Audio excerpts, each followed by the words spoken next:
Hey guys, welcome back to my channel. Today I'm going to be talking about different selling platforms that are used online, my experiences with them, and some general tips on how to sell things online. For the past couple of, years, since forever, I've been trying to clean out my house because I'm a bit of a hoarder, and there are certain things that, I buy and then I'm like, oh, I never use this, but I might be able to resell it. And it does take a bit of effort. That is something that I will warn you right now. It's way easier to just give something to your Buy Nothing group or donate it to Goodwill. I think Buy Nothing's a lot easier because people come to your house to pick things up. But if you want to sell something, then this is the video for you. If you're looking for a video about consigning, this is not quite the right video for you. This is about selling your items online and you doing most of the legwork and using some platforms to your advantage. So let's get into it. Today, I'll be reviewing 4 different platforms. I'll be reviewing them in order of selling fee. Selling fee is basically what the platform keeps. It is the fee that you pay in order to use their services, their platform, and their audience. In descending order of fee, it's PoshMark, eBay, Mercari, and Facebook Marketplace. Before I get into those, I'll talk about some general tips for selling things online. So like how to make your listing, pricing, things like that. So let's go ahead and get started. General tips. First general tip that I have is make sure you take photos, lots of photos in sunlight, not direct sunlight, but with sunlight. So for example, right now I'm filming during the day. The sun is on me so you can kind of see me, but then right behind me it's a little bit dark. This is kind of what it looks like when you take pictures at night. You get a lot of weird shadows and sometimes the color doesn't show up quite as true as when you do it during the daytime. And make sure it's not in direct sunlight because that is going to wash out the colors and it's just going to look kind of weird. So let me show you. If I open up the blinds here, this is kind of like an example. Like see this, it's a lot fuzzier. So you want to make sure it's like in the shade of sunlight, if that makes any sense. Tip number 2 goes along with the photographs. Make sure you have lots of images. If you're selling like a dress or a piece of clothing, you want to make sure that you have a photo of the front, the back. I like to include a picture of the item inside out, front to back as well. Any close-ups that you may have that show any detailing or the authenticity of the item. For example, like I sell a lot of Lululemon clothes. So I'll take a picture of the little logo, any of the stitching on the inside of Swiftly tees that'll say the size, as well as like zipper pulls will have the little Lulu logo on it. Just those little details, as well as pocket. A lot of pockets will have the size dot in it. A lot of pockets in Lululemon clothing actually have like little dividers in it. So there might be like a smaller slip for a key or your change or something like that. So it's always nice to show those little details in the item. A lot of times I will see items that have the marketing photos that you see online, and those are really great to show how exactly the item should look and fit on a person. However, you need to have photos of the actual item that someone is buying, because if you don't show them, it's kind of weird because you're like, well, what am I buying? Like, I'm not buying the marketing piece. I want to see what I'm actually buying. So make sure to include at least 5, if you can, photos of the actual item that you are selling and if it's showing any wear on it. So make sure you list the item of the condition accurately. It is a bit subjective in this sense because you're like, it's either used, like new, or it's good used condition, or it's pre-owned, or it's fair, something like that. I think good used condition is my default. If it's like new on the Lululemon clothing, it says a long tag and it's intact and it's not frayed at all and there's no marks or spots, like that's pretty much like new. If it's good used condition, it is basically fine. Fair is when you start to see like pilling on the fabric, or it's a little bit stretched out, it's kind of lost its shape, something like that. And just a side note, just because something is fair used condition doesn't mean that it's not going to sell. I've seen lots of listings for items that have pilling on them. I've actually sold items with pilling that it was discolored from being in the wash with like different color clothes. I've sold items like that, not for a lot of money, but somebody sometimes will want it. Don't throw out something just because you think that no one will want it. It's worth a try. And if you don't get any people that are interested and that buy it, well, you tried, and that's fine. Another thing I like to include are measurements in my descriptions. I like to have a cloth measuring tape, and I'll measure like pit to pit, waist, hip length. Those are the basic ones that I like to include. All sizing companies or all clothing companies have different sizes, and even within the same clothing company, the same size can fit kind of differently depending on the cut. It's nice for the buyer to be able to look at the measurements, and then they'll be like, oh, like pit to pit, is 15, so it's like 30 inches across. Like that's a little too tight for me, but maybe 17 is fine. So it just helps the buyer and make an informed decision. All right, let's talk about pricing. So how do you price an item that's used? Some people will have different formulas. They'll be like half of what I paid for a used item. That's fine. I like to research online and see what other people are selling the item currently at. Some selling platforms like eBay will have the ability for you to search sold items, and so you can see how much items have sold for in the past and kind of be around that ballpark. Personally, I like to list items just a little bit under market, so like, maybe $5 below what it last sold for, just because I want that item out of my house and I want it sold really quickly. So that's one way to price an item. So once you've sold an item, it's really exciting. You're like, yes, this is getting out of my house. I can either most of the time I ship it or I can meet someone. Let's talk about packaging. So you want to make sure that the item that you send through the mail is packaged well. And what I mean by that is it's a piece of clothing, it is folded. I like to wrap mine in tissue paper. That's totally optional. And then I also like to put like a plastic kind of bag over it. So I've seen people use Ziploc bags, but if you order things online, things will come wrapped in plastic, just because you never know what's going to happen to your package when it's in transit. So I've had packages show up to me after I bought something from PoshMark, and something must have spilled or leaked at the post office because it came back just saturated in this oil, and it smelled really, really fragrant, but not the kind of fragrant I like. And I was like, oh my God, this is gonna be a disaster. And then I pulled the item out, and the item was wrapped in plastic, and it was like in a plastic bag that was sealed. And then when I cut it open, the item didn't have any stains or smells on it. It was a really happy thing. I was like, okay, this is good. So definitely work on that. Sometimes I will also write a handwritten note. That's always really nice to get. Whenever I get one, I'm always like, ooh, that's a nice touch. That's something that's optional, but I've seen some people do it. I've seen people use like colored tissue paper and like really fun packaging, like a nice envelope. So that's also something that you can do to make your package a little bit more special and stand out. And then once you've packed your item, it's time to ship it. And depending on the platform, you might have options for shipping. So I know eBay and Facebook, they ask you to set your shipping price while you're listing the item. And while you do that, so it's really important when that happens to get a scale and weigh how much the item is, because if you mess that up, it's a disaster. It's a complete disaster. I've done it before, and I've ended up paying so much money out of pocket just to ship the item because I made a mistake. The thing about these selling platforms is that they have relationships with these carriers because of all the volume that they can offer that discounted shipping versus you going to the post office and actually shipping it yourself. And my goodness, it is very expensive. Just make sure to estimate that if you can, if you have a scale, and if you don't, estimate higher, I guess, just so you have some leeway. Now that we've reviewed the basics on how to list an item, price it, ship it, let's actually get into the review of the actual different platforms. The first platform I'm going to review is PoshMark. So PoshMark is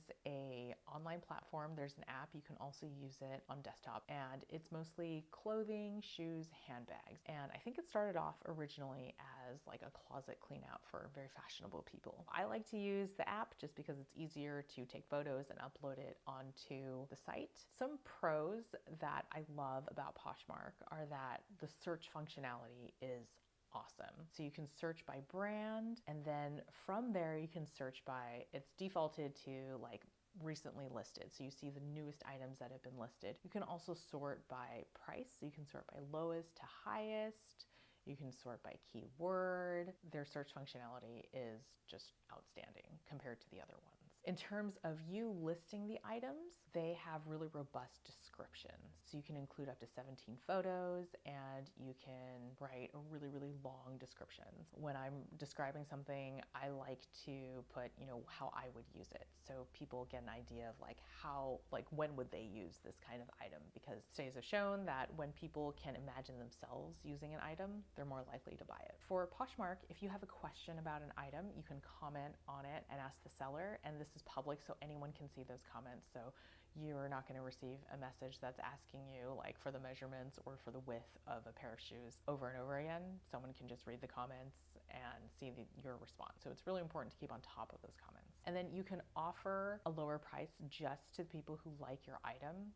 So I find that this is a really great way to move items out of my closet. For example, you can either lower the price for everybody, or you can offer it just to the people who like your item, and all the people who hearted your item will get that offer. And when that happens, I like to offer, I think Poshmark requires at least 10%, but I like to offer 20, 25% plus discounted shipping just so it leaves my house. Most of the time when I'm selling things, I'm not trying to recoup the cost that I paid for it because I've already paid for it, I've used it, or I haven't used it, but I'm just I need it out of my house. That's kind of my philosophy on it. And then the last thing that I love about Poshmark is how easy it is to ship things. Once there's a sale, you get an email from Poshmark that's congratulations, you sold this item to this person, here is your shipping label. And that shipping label is good for up to 5 pounds of stuff. And most things that you sell on Poshmark, most things that I have sold, are less than 5 pounds. So a pair of shoes within the original box and all the packaging is less than 5 pounds. It's also priority mail, so the person gets it within 3 days. It's really, really nice to get that label and just send it off really quickly. So you can leave it in your mailbox here at your house, or you can drop it off at the post office. And there's tracking, so they let the buyer know, hey, your item has now started tracking. Be sure to keep an eye out for it, stuff like that. And shipping currently, as of this filming, is $7.67 for each item that you buy on Poshmark, which is kind of a drag because a lot of us are conditioned to shop at stores and they offer free shipping over a certain amount. And then you're oh my God, I have to pay $8 for shipping. But if you were to take that package and go to the post office and try and ship it yourself, it's probably gonna be around that much or way more. Especially if it's priority mail, the cheapest priority mail is that flat envelope that's 8.5 by 11 and it's $9. So it's already more expensive than the base fee from Poshmark. And plus, as a seller, you can offer discounted shipping to help move those items along. One other thing about Poshmark is that they keep 20% of, it's a 20% commission of whatever you sell. Whenever you get that payment, it goes into your Poshmark account so you can have a balance on the account. Kind of feels like free money. You can go ahead and shop other sellers on Poshmark, or you can transfer it to your bank. So you can have that money. It just takes a couple of days for that transfer to go through and there's no fee for it. Okay, let's talk about the cons of Poshmark. First con is that they keep 20% of the selling price, which is a bit higher than a lot of the other platforms out there, to be honest. So sometimes it's a little painful. You're oh, I listed it for this price, I'm only getting 20% less. It's kind of rough. And I'm ugh. Another con is that people tend to list their prices higher on Poshmark. It can be a bit deceptive at first, if you aren't used to shopping on Poshmark, or if you don't want to send an offer, things seem to be a little bit more expensive on there, but that's up to the seller. So you can always offer something lower and they can counter. So I would say the only con really for Poshmark is the 20% selling fee. That is higher than most of the other platforms out there, but they make it so easy for you as the seller that I feel it's worth it for me. And also if you cross post an item, sometimes they'll sell quicker on certain platforms, and I found that sometimes it just sells quicker on Poshmark. So for me, I'm speed is the name of the game. It's out of my house, I get some funds for it, and everyone's happy. So the second platform I'm reviewing is eBay. And eBay takes a seller fee anywhere from 5 to 15%. It depends on the type of item. Sometimes they run promotions. Half the time I'm how do you guys even do this calculation? But that's how it is. And then they send the funds directly to your bank account when you're done. It's an ACH transfer, and then every month they also give you an invoice for how much it costs you to list and for commissions, stuff like that. So it's a little bit more complicated. I personally have mostly stopped listing on eBay because I was like, I'm not really sure how much I'm getting paid, but this is a little too much mental gymnastics for me. But that is not going to stop me from reviewing it. So there are some great pros on eBay. First one, when you list an item, they have a background removing tool for your cover photo. Free, comes with the listing. Most of the time, if you want to remove the background on an item, you have to use a program like Canva, and it's a paid feature. Being able to offer that to their customers is awesome. I think that's fantastic. Second one is a huge audience. eBay has been around probably the longest. They have just a humongous audience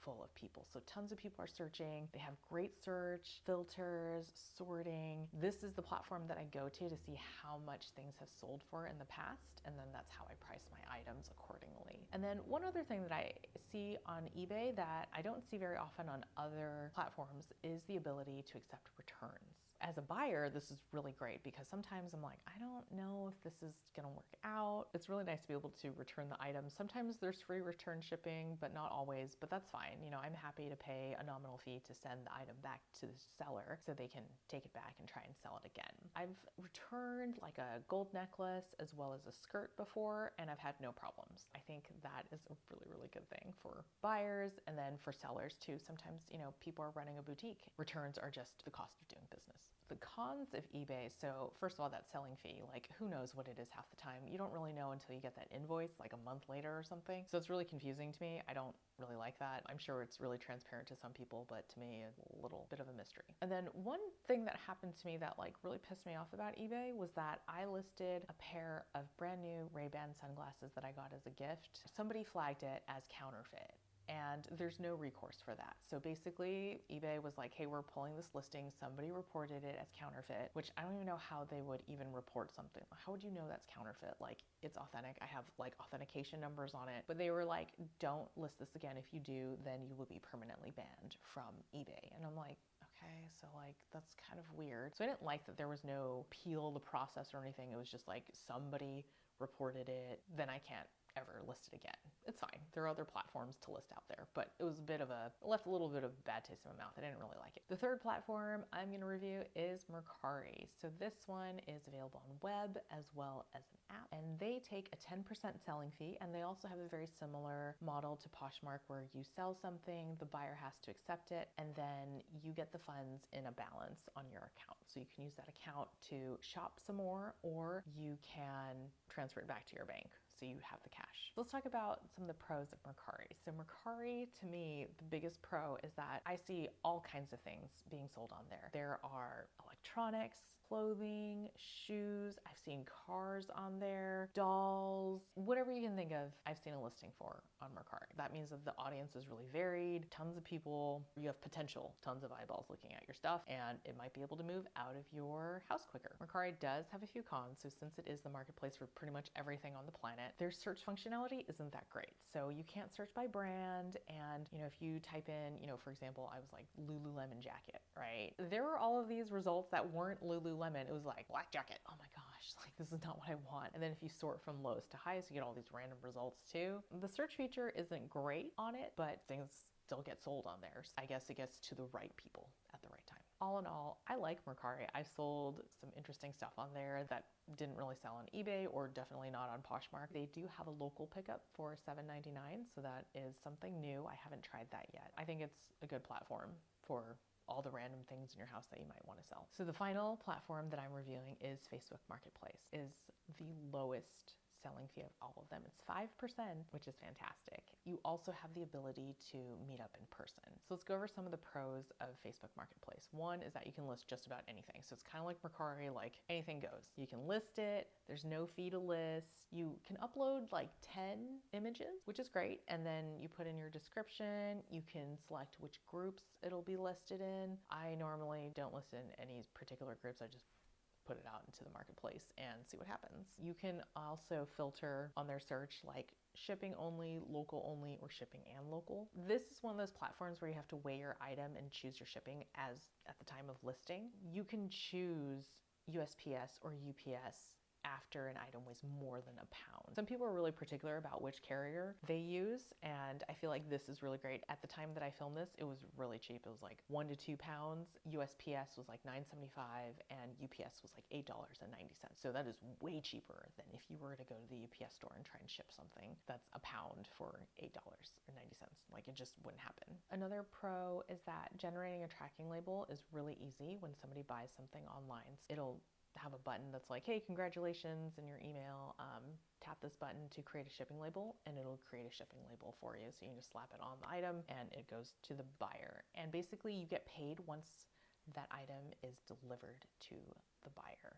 So they don't have to rate it or anything, you just get the money. They can rate you separately, but it doesn't affect like when they get the payment, which is nice for the seller. One last pro that I like about Facebook Marketplace is that if something is really big and hard to ship, like a dresser, you can list it for, however much you want or free and meet with someone locally. So for big items like that, like, I'm pretty picky about who picks up. Like, you want to make sure you're not going to get scammed, and you don't want to give out like your personal address to like randos on the internet. If someone is like giving you like weird flaky vibes, just be like, no. Just be very firm, like, hey, I need to know when you're coming, and if you want this held, you need to pay me ahead of time. There's all kinds of scams involved with that too, so just be aware, because someone tried to scam me very recently and it's kind of annoying, so I'm all like a little on edge about that. Someone needs to, send you payment to hold the item or give you cash on delivery kind of thing. So you can work that out. You're kind of left to your own devices for local delivery or local like exchanges.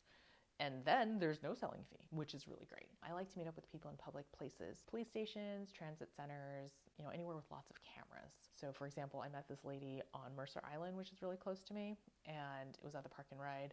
And she basically had like these Brooks Brothers t-shirts, the back of her Tesla.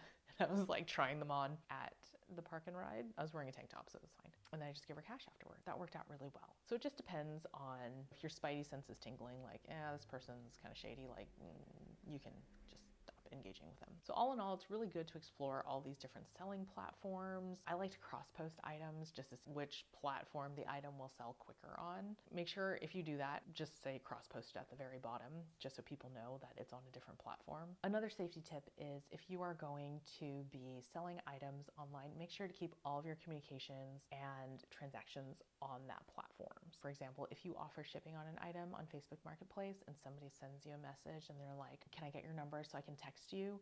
Like, the answer is no. Like, you can message on Messenger just fine. And if somebody is asking you, hey, like, can I just PayPal you or Zelle you some money on the side and then you can send it to me?